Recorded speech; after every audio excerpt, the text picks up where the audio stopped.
Yes, people, welcome to a quick guide. If your your Fire TV screen doesn't fit your TV screen, and we have a few steps for you.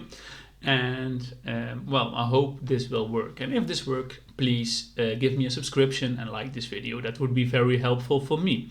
So, well, now onto the steps. Grab your remote and press and hold the home button. From the menu overlay, scroll over and select Settings. Scroll over and select Display and Sounds.